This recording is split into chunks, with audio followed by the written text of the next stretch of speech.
na madrugada desta quarta-feira. O silêncio de Kiev foi quebrado por uma sequência de explosões que ecoaram por vários bairros ao mesmo tempo. As sirenes soaram tarde demais em alguns pontos. Residências, armazéns e estruturas civis foram atingidos em rápidos intervalos, deixando um rastro de fumaça densa e destroços com incêndios que se espalharam por distritos inteiros. Tudo isso, na verdade, começou semanas e dias antes. Forças ucranianas intensificaram uma campanha de ataques com drones de longo alcance contra a logística russa no Mar de Azov. Em poucos dias, dezenas de petroleiros da chamada Frota Sombra, navios de carga e balsas foram atingidos enquanto tentavam abastecer a Crimeia ocupada e mover produtos derivados de petróleo para o mundo. A operação forçou a Rússia a suspender a navegação no canal de Dom Azov e a restringir o tráfego pelo Estreito de Kerch. Esse corredor conecta o Mar de Azov ao sistema fluvial que liga o Cáspio. O impacto foi direto. Exportações de combustível caíram de forma acentuada. Refinarias no interior da Rússia sofreram novos ataques e o fluxo de grãos, que representa cerca de 1/4 das vendas russas desse produto, ficou sob pressão. A economia de guerra de Moscou, dependente dessas rotas para sustentar o esforço militar e gerar receita para Putin, sofreu um golpe concreto e visível. Em Kiev, o presidente Volodymyr Zelensky acompanhou os resultados com muita atenção. Ele sabia que uma resposta russa em escala maior era questão de tempo. Em reuniões com aliados ocidentais, inclusive em encontros recentes com o presidente dos Estados Unidos, Donald Trump, Zelensky insistiu na necessidade urgente de mísseis interceptadores Patriot. Não bastava receber mais unidades, ele pediu autorização para produzir os sistemas no próprio país, argumentando que a dependência de entregas externas deixava a Ucrânia vulnerável à escassez. Os estoques de interceptadores antibalísticos estavam baixos.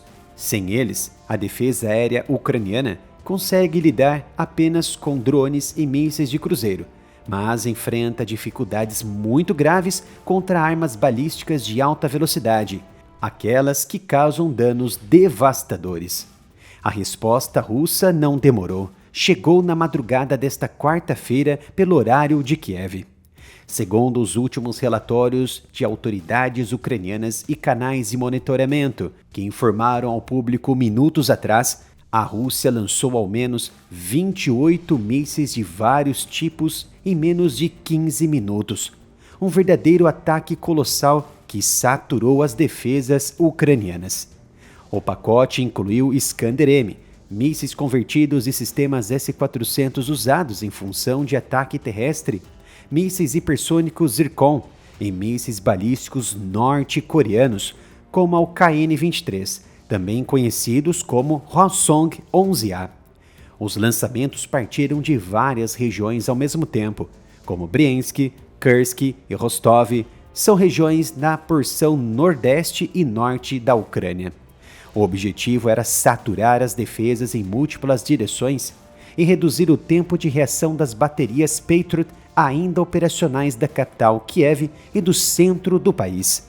Se você deseja acompanhar a nossa análise completa desse vídeo e ter acesso a outros conteúdos que não são liberados ao público, basta clicar nesse botão de Seja Membro, que aparece logo abaixo deste vídeo. Por que esses sistemas específicos foram usados pela Rússia? O Iskander-M, por exemplo, voa em trajetória quase balística e velocidades que ultrapassam Mach 6, mais de 6 vezes a velocidade do som, com capacidade de manobras na fase final. O Zircon, originalmente projetado como míssil antinavio hipersônico, chega ainda mais rápido e com perfil de voo difícil de prever. Os KN-23, fornecidos pela Coreia do Norte, compartilham características de engenharia com o Iskander e já foram identificados em ataques anteriores por meio de análises de destroços. A escolha não foi aleatória, com a Ucrânia enfrentando escassez comprovada de interceptadores Patriot. os únicos capazes de engajar de forma consistente os mísseis balísticos, a Rússia explorou exatamente essa vulnerabilidade. Em ataques anteriores do mesmo tipo, a taxa de interceptação de balísticos caiu a níveis próximos de zero em algumas noites. Desta vez, o volume concentrado em curto intervalo aumentou a probabilidade de penetração. Os impactos ocorreram em vários distritos. Na região de Obolonsky, um prédio residencial de 20 andares pegou fogo após o que autoridades descreveram como provável impacto de um míssil. Na região de Oloshinsky, parte de uma área civil foi completamente desabada e equipes de resgate retiraram 2 pessoas dos destroços, enquanto um vazamento de amônia exigiu resposta de emergência em uma instalação não residencial. Já no perímetro de Desnyansky, armazéns queimaram e destroços caíram perto de edifícios habitados. Incêndios se espalharam também na região de Sviatoshinsky e também em áreas periféricas.